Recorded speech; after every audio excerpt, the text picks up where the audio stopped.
From the 1011 Now streaming studio in Lincoln, Nebraska, this is the N Report Husker Show, sponsored by Fat Dog's Convenience Store. Welcome into the 1011 Now streaming studio. I'm Danielle Shenk alongside our weekend sports anchor, Chase Matteson, for the N Report Husker Show brought to you by Fat Dog's Convenience Store. So, Chase, thoughts on the one-score win? Well, it was felt like the script writers were doing it again with a 7-6 halftime score. Nebraska obviously had a 1-point advantage compared to a 1-point trailing in Minnesota last week, but a resilient bounce-back win for Nebraska, what you like to see. And obviously this team is looking past just bowl eligibility, but they do obtain bowl eligibility the earliest since 2016 for Nebraska. So overall, a clean win by the Huskers, a resilient comeback in the second half, riddled with some turnovers and just kind of an ugly, gritty day where Northwestern really came back into the game. But Nebraska is able to lead a game-winning drive. Emmett Johnson scores his second touchdown of the day to take the lead, and then the defense made plays when it needed to. So overall, really complete game by Nebraska. Obviously, some things to clean up.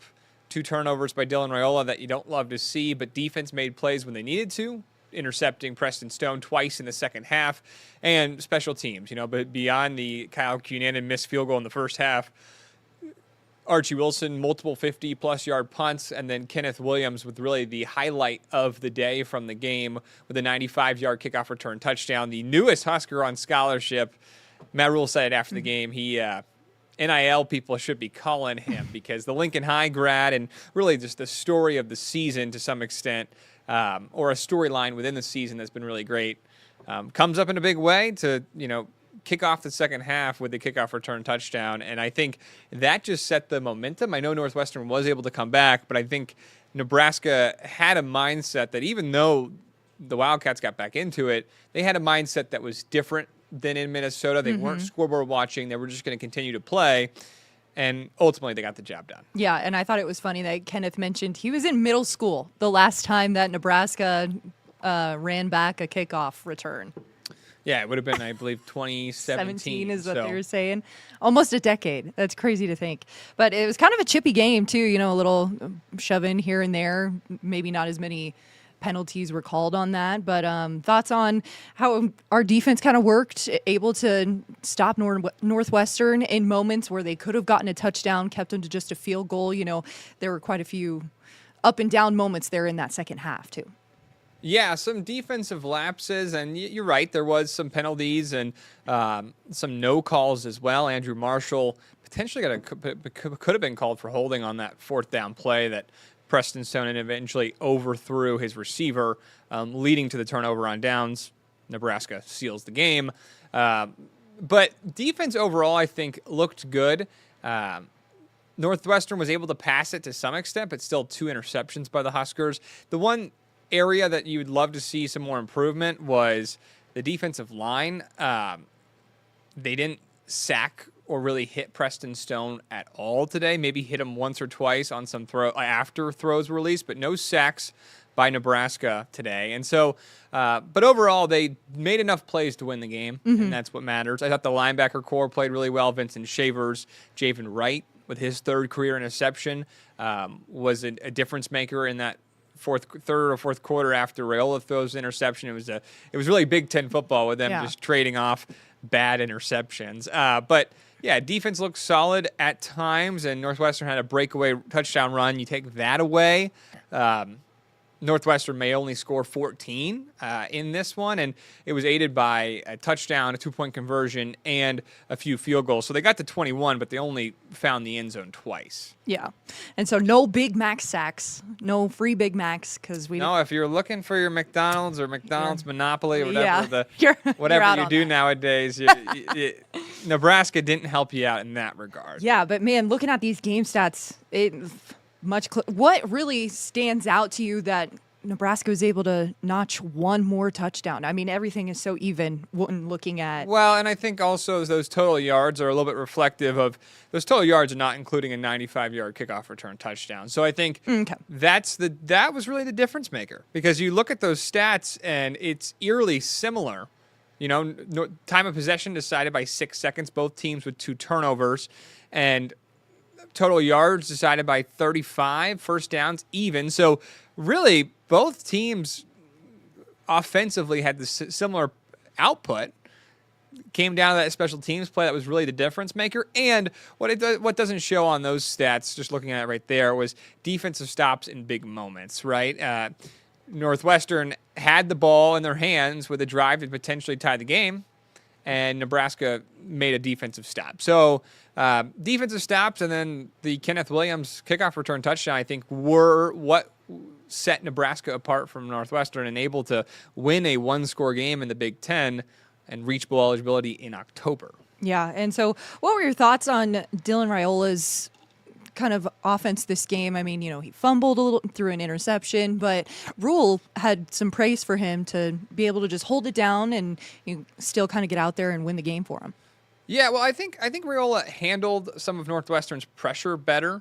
They only sacked him once, and you saw in the first half he had to throw a few throwaways, and he only had 6 incompletions, and I think 3 or 4 of them were throwaway passes, and obviously one was an interception. So he went 16 for 22. So he actually played a really clean game, and I think what he's started to learn is there's going to be times where he's going to have to step up in the pocket to make a play. That huge third down to Isaiah Hunter on the game-winning drive that led to the Emmett Johnson touchdown, there was a free rusher, a free Wildcat rusher. He steps up and makes a sidearm throw to Isaiah Hunter, open for a big play and a first down. So I think you can see him developing and learning that, one, he needs to get the ball out faster, and even on that third down to Dane Key on that final drive, that ball came out really quick. And 2, when there's pressure on him, sometimes it's okay. The best thing to do is to throw the ball away, and I think he's adapting and learning more with that because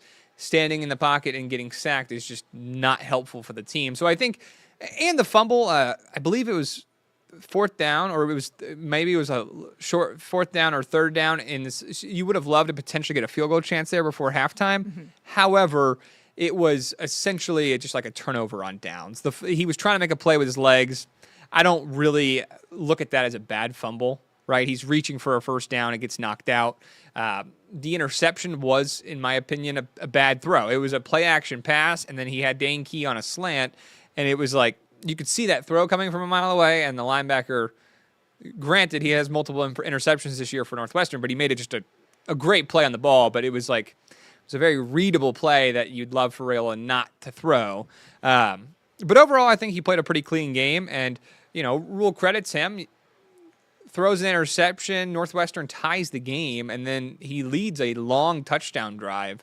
I know Emmett Johnson finished it off, but you got to credit Dylan Raiola for the growth you've seen in this game and that final drive. Right, and so they came out at halftime at 6-7, and none other than Kenneth Williams, going to the house for the kickoff, 95 yards. But, halftime speeches have kind of been a thing for Nebraska to kick things into gear. I mean, did you hear anything from Rule in the postgame about what was said to kind of kick them into gear, or just they kind of really pushed forward with a certain mindset? Well, it sounded like that just some leaders stepped up. Rule had a good halftime speech, and he also credited Sia Wright, gave a lot of praise to the USC transfer captain now, defensive back, for being one of the best captains and best leaders he's seen of recent. This is the first year that Nebraska's had season-long captains, not just game captains. And I think through that, you've seen some more mature leadership emerge when you have these figureheads, or I shouldn't call them figureheads, but people that are in captain roles, leadership positions for the entire season. So it's not just one game. These are the guys that players continue to look up to. And it definitely motivated the troops. And Kenneth Williams starts the second half off with a bang, and then Nebraska takes, makes the plays they need to win the game. Yeah, and so Huskers now bowl eligible, as I think they said soonest since 2015-16. Yep. Okay, and when so they started 7-1. 7-1. What a start there. And so obviously it's too early to know when we're going to play who. Have you seen anything online, any speculation of who we might get matched up with, or who your hopes would be for us to see? There's at one point that we saw Texas as a potential matchup, and I was like, that would be a fun time to go back to Big 12 days. I think any team days. out of the SEC would be cool, and I think an ACC matchup would also be interesting. But I couldn't tell you a prediction right now. It really depends on what the next month holds, because 6-2. They could finish 10-2, or they could finish 6-6. So there's still a lot of untold games to be had. Unknowns, but Yeah. they're ready for it. Rule had a huge credit to the team and the guys to be able to get this win and to now play on network TV for a game that matters not only to us but to USC. They asked Sierra Wright a little bit about it as they get ready to play USC in the all-black uniforms at 6:30 next Saturday. Thoughts on that matchup? Yeah, it'll be a big-time spot. They're encouraging fans to wear black and make it a blackout night game. It'll be interesting to see if you can get all the fans to do that. I know there's some people that are stubborn on wearing their Husker red. But, yeah, it's prime time, NBC, and a big-time game. So, really, I think that's with that game in the forefront. Obviously, they're excited about today's win, but that's why a lot of the players, and Rule was saying that they weren't jumping up for joy about making bowl eligibility, because they want to continue to prove it and continue to win games, and they have a much bigger test in front of them next week. Yeah, and so what's the difference with USC that is there anything different that they haven't seen already? More pass heavy, more run heavy? It'll probably be the best offense that they've seen this season. Jaden Mayava is a talented quarterback, and Makai Lemon is one of the best receivers in the Big Ten. So in that regard alone, USC is going to present problems offensively. And then defensively, they have big guys, and they have corners that can run. So I think it will probably be the best, besides Cincinnati, and Cincinnati obviously was the first game, kind of quirks. It will probably be the best offense Nebraska has seen this season. So that's going to be the biggest test. All right. And so any other thoughts on today's game? No, I really just a game of felt like rallies, and then you let Northwestern come back, but then ultimately they sealed the deal, winning it 28-21. So a excellent game-winning drive, and then they got the stop they needed on fourth down to propel them to 6-2. So quite a resilient bounce back after last week. Yeah, absolutely. And Nebraska volleyball, they made light work of Northwestern yesterday. They play again here tonight, but just throwing up some stats from yesterday. I mean, another well-run offense from Bergen Riley, split, giving the love to everyone on the team. Harper leading with 9, Rebecca and Taraya getting in there with 7 each. Taylor Landfair came down with a little bit of a ankle injury, but I think DBK said she was going to be okay. Is that correct? I think so. And they got Skylar Pierce back, who was dealing with an ankle injury for about 2 weeks. But yeah, 2 wins over Northwestern this weekend. The volleyball team first, and now the football team. Last night, they talked about kind of starting slow. They didn't look great early, but they still cruised over Northwestern. This Nebraska volleyball team just has so many players where they can put in a freshman like Manaya Obeshe, and she rips it. So yeah. They have depth, they have players, they have experience. They've been running Lenny Choboy as the libero most recently in the past few matches over Olivia Mauk, so that's been interesting. But we're picking hairs if we're complaining about so-and-so having only 5 kills or this person having 7 kills. And tonight they get Michigan State. So Michigan State, a little bit more of a competitive team compared to Northwestern. They have a newer coach, but they're highly motivated. So I think they could present some battles early for Nebraska, but it'll be interesting to see if the Huskers drop a set. They haven't dropped a set since they played Creighton back in September. Yeah, and so they're at 32 or 33 sets now in a row. Was that about right? Somewhere around there? I want to say that, and I think it's 9 or 10 sweeps in a row as well. Yes. And so with Bergen Riley notching 30 assists, she moves within 10 of Lauren Cook, who is on the Husker radio show with John Baylor. So that's fun for her to kind of hear that. Michigan State is a rematch. They just played them last Friday. Yeah. So quick, interesting Big Ten scheduling where they turn around and have to play them again. Other thing to note, too, with Michigan State, this is a homecoming game for their setter, Malaya Long. She graduated Lincoln Southwest in 2024, won a state championship there with the Silverhawks. So it'll be an exciting night for her, starting setter. She originally went to Marquette, and then after redshirting, she transferred to Michigan State. So cool night for the Long family and something to look out for. She's got red hair, so kind of hard to miss. Also, she runs the Michigan State offense. But that'll be a fun detail as well. But, yeah, it's an interesting scheduling where they just played Michigan State. So DBK actually kind of said it's not really even a team they had to prepare. It didn't have to do a ton of prep for, simply because, like this week with this team, because they just did practice and prep for the team. Right. So any other thoughts ahead of this match with Michigan State? We'll see if Nebraska drops a set, but they just continue to roll. That's my thoughts right there. Because I think in Kevin's sportscast earlier this week, he mentioned that this was before the Northwestern game, so I think it was 28 sets, the streak that they have, only 5 times has an opponent reached above 20 points. That's crazy work for Nebraska, whereas, we're up against Texas. Everyone's always pitting Nebraska against Texas, the number 2 right now, and they just dropped a set last night to a 10-10 Ole Miss. So, yeah, anything can happen, and I think, so far, I think because of the depth and the amount of talent that Nebraska has, it's like when they put in somebody or someone's having an off night and they throw a Skylar Pierce out there, or they even put in like a Campbell Flynn in the 3rd set to get some setting, like everyone's fighting for their spot because of the amount of talent that the play on the floor has been so high that the drop-off is just not there because the competitiveness of the players are wanting to play, that they're just making the most of their moment. Yeah. Alrighty. So before we wrap up, let's talk a little bit about basketball. They've been getting into some of their exhibition games, so we'll stick with the women on this one. They put on a show yesterday against Mount Marty, 104-40. So thoughts on that? Some new players on the roster. A Northwestern transfer actually played well, and Callan Hake actually was really good shooting the ball. And they only actually had 9 players. They're a little bit beat up still. Natalie Potts did not play. So they're still working to get a few players back and healthy before the start of the actual season. So with only 9 players to win by 64, granted it was Mount Marty, it's still an impressive performance from the women's basketball team. And I think they might have one more exhibition before the season begins.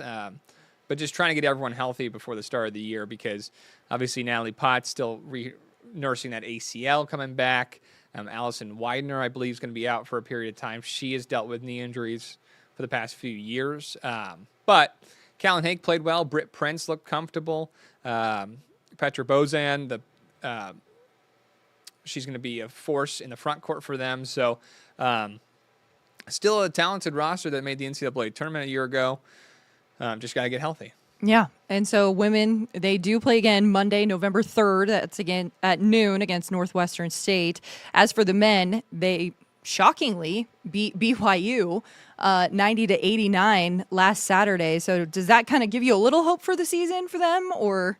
Well, it doesn't count. But I mean, but sure, yeah. It's promising to see, and I think everyone was excited to see Rink Mast coming back after medically redshirting last year. He's been in college basketball now for, I think, 6 years. He looked fantastic and scored, I believe, 31 in his debut back from injury and was electric from behind the three-point line. So that's a promising sight to see. Jamarcus Lawrence started at point guard. It'll be interesting to see if he keeps that position or what that position will look like for Nebraska this fall. Mast is sort of a point forward, but last year they didn't really have a true point guard at times. It felt like Bryce Williams was bringing the ball down, but it's still an impressive win to beat a BYU team. And I think in these exhibitions, a lot of teams are still figuring out their lineups and players.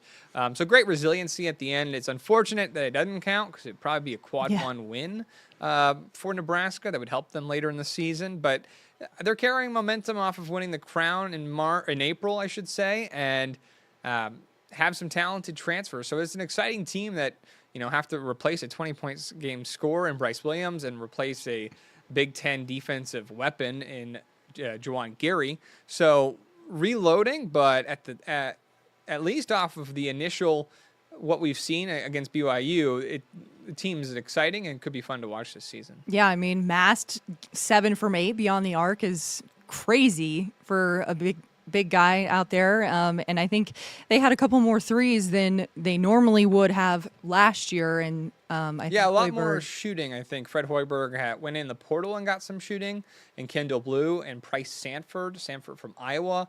Both those are 40+% three-point shooters. Connor Segan has looked better from beyond the arc. I know he struggled at times last year, but 3 years ago he was electric in his freshman season at Wisconsin. So they've really surrounded Rink Mast with some really talented three-point shooters, and Rink himself can stroke it from beyond the arc. So, it's an exciting team. I think it's going to be a little bit of a different team with kind of a 5-out pace and space team that can really shoot the ball this season. Last year, you felt like the offense was running through Bryce Williams. You had one guy that you knew could get you a bucket at any point, but then it was like, who would be that next guy to score at times last season? I think that hurt them at stretches. Obviously, they finished the year strong, but they struggled at times during Big Ten play, going on a few losing streaks.